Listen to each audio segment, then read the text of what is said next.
Ani Parraguirre, Camila Perochena, bienvenidas. Gracias, Carlos. ¿Cómo estás? Voy a comentar algo antes de empezar con nuestro tema, que es un tuit de Gastón Manes. Gastón Manes, ¿quién es? Obviamente es el hermano de Facundo y es el presidente de la Convención Nacional de Radicalismo. Hablamos de esto hoy al comienzo. Sí. Contesta por qué fueron expulsados estos diputados. Le contesta al diputado de Loredo y le dice, no es que los expulsamos porque votaron en contra del bloque. Los expulsamos porque votaron en contra de sí mismos, porque habían votado lo contrario en la primera oportunidad en que se votó esta ley y negociaron con el gobierno para cambiar su voto. Entonces dicen algo muy de la retórica radical. Nosotros tenemos a Lema, a Levenson, a Larralde, a Alfonsín, no tenemos a Borocotó en nuestra tradición. Bueno, linda polémica la que se está armando. Y lo manda a leer ahí. la carta orgánica también del partido. También. ¿Por qué? No sé, en el mismo tuit, lo que estabas leyendo recién. Muy probablemente. Camila, ¿vamos al arte primero? Vamos al arte. Diderot Art llega a Uruguay, así que le damos la bienvenida. ¡Epa! Cruzan el charco, traen artistas uruguayos, 20 artistas uruguayos que podés encontrar en la página de Diderot Art. Esto es un mensaje que le mandamos al gran crítico e historiador del arte uruguayo de Sí. nacionalidad, no solo del arte uruguayo, Julio María Sanguinetti. Ah, perfecto, claro, Sanguinetti. Ahí está, tienen Diderot Art en Uruguay, así que si argentinos quieren comprar arte uruguayo, pueden meterse en Diderot Art y al revés. Si uruguayos quieren comprar arte uruguayo o argentino, también pueden entrar a Diderot Art y comprar allí. Muy bien. Muy Gran novedad. bien. Vamos al financiamiento de las universidades y tratar de ver cómo evolucionó en los últimos 50 años. Bien, porque primero voy a empezar con algunos hitos del financiamiento. En 1949 Perón establece por decreto la gratuidad de las universidades. Pero hasta ahí el ingreso no era irrestricto. Es en 1973. ¿Antes de eso se pagaba la universidad? Antes de eso se pagaba. A partir de 1949 se deja de pagar, no se puede arancelar más. En el medio va a haber algunos decretos en los cuales se permite un arancelamiento opcional, se saca. Pero hasta ahí había ingreso, tenía restricciones el ingreso. En el 73 se establece ingreso Que había que dar un irrestricto. examen. Claro, exámenes. Entonces, en el 73 ya cualquiera puede ingresar a la universidad y esto es otro punto muy importante.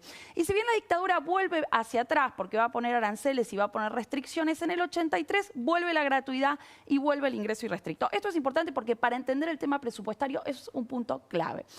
Vamos a ir al presupuesto y para esto me voy a basar en un informe que hicieron Marcelo Rabosi, Víctor Bolman, Federico Braga, para Argentinos por la Educación, sobre cómo fue evolucionando ese presupuesto. Y vamos a empezar viendo el presupuesto en porcentajes del PBI desde el 74 hasta hoy, desde el 93 tenemos, perdón. Miremos este gráfico. Como podemos ver, hay una tendencia creciente entre 1993 y 2012, que es cuando llega el pico. En 1993 arrancamos con un presupuesto del 0,53% del PBI, que sube en el 2012, llega a un pico del 1%, y a partir de ahí empieza una tendencia decreciente.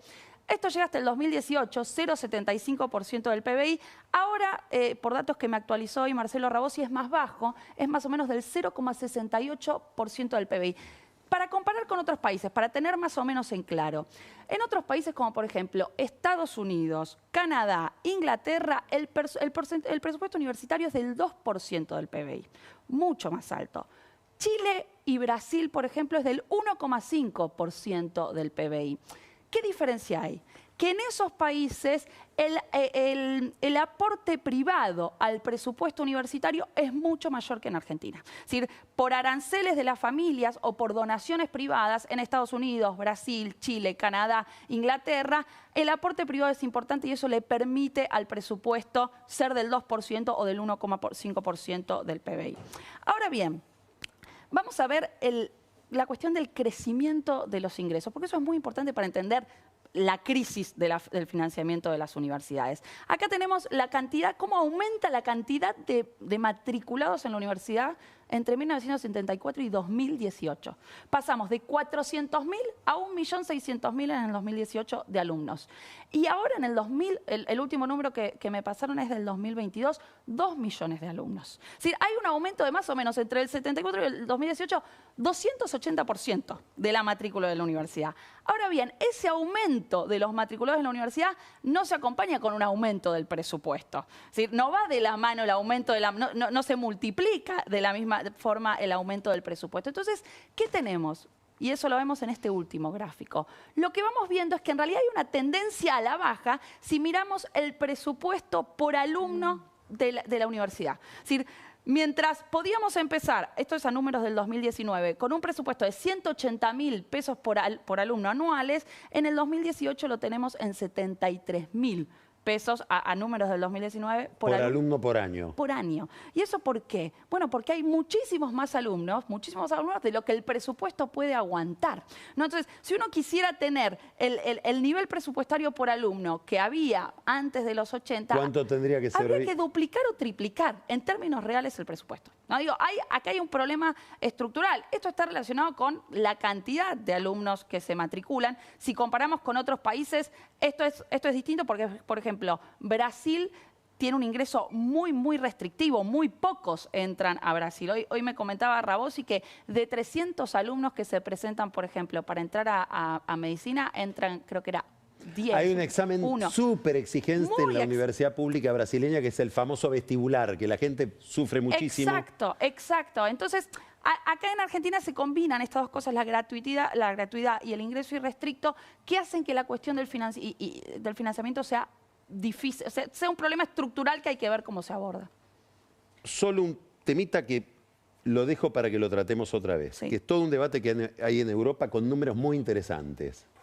Que si la sociedad en general tiene que promover tanto los estudios universitarios y si no hay que promover otro tipo de estudios que suelen ser menos prestigiosos.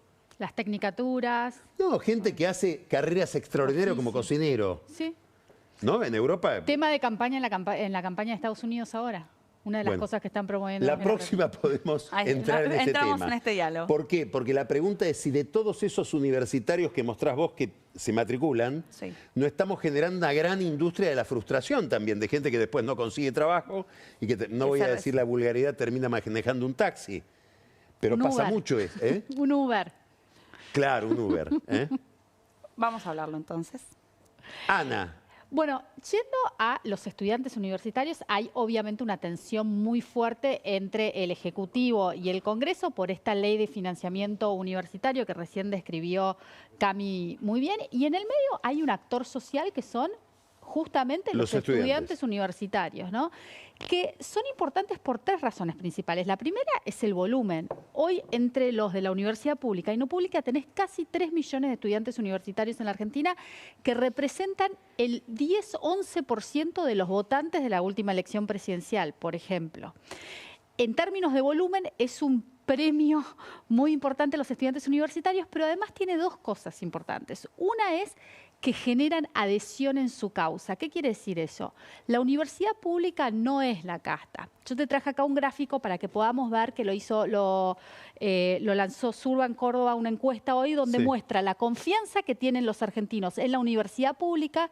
Arriba a la izquierda lo podés ver, 72% confía en la universidad pública comparado con la casta del Congreso Nacional, abajo a la derecha, 15% de confianza. Claramente, la universidad pública goza de un apoyo popular mucho mayor que el Congreso. Entonces, cuando los estudiantes van a defender a la universidad pública, van a defender algo que genera prestigioso para la gente y que además tenemos que más del 90% de los argentinos, eso es casi unanimidad, hay pocas cosas en las que nos ponemos de acuerdo así, no quiere que haya recortes a la universidad pública. Ahora, lo otro que es quizás más importante que todo esto es que los estudiantes tienen vocación de poder. Hay un libro muy lindo de un académico que se llama Hersh que dice la política es para el poder y ahí describe y distingue los hobbyistas de la política, los que ven la política como hobby, les gusta leerla, les gusta hablarla, les gusta seguirla, tener las estadísticas,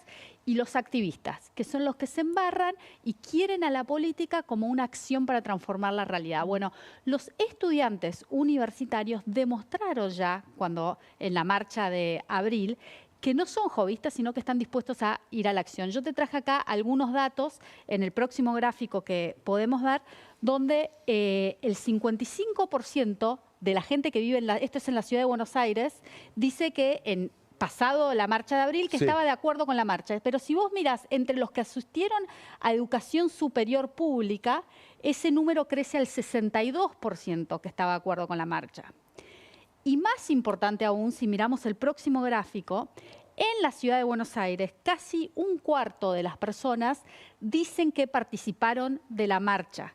Obviamente, 24% no participó porque si no la marcha hubiera sido muchísimo mayor, pero es la intención de decir y la adhesión de decir yo fui, capaz que no fueron, Sí. pero te dicen que fueron. Me hice la ilusión de que fui. Me hice la ilusión de que fui. O me da vergüenza decir que no fui. Exacto, pero el comportamiento deseado es haber ido, y si miras a los que asistieron a la educación superior pública, ese número crece al 31%, o sea, casi un tercio de los que fueron a la educación pública están dispuestos a salir a la calle para defenderla. Tenemos acá un actor social que tiene volumen, que tiene adhesión de otros sectores y que además es activo políticamente. No nos tenemos que olvidar que hay otros países, podemos mirar el caso de Chile, donde empezaron las marchas universitarias y terminaron con Boric en la presidencia. En Estados Unidos este año también los estudiantes fueron los grandes promotores de la debacle de Biden. Cuando empezaron con las marchas cayó el voto joven de Biden y eso eventualmente fue una de las razones que lo terminó expulsando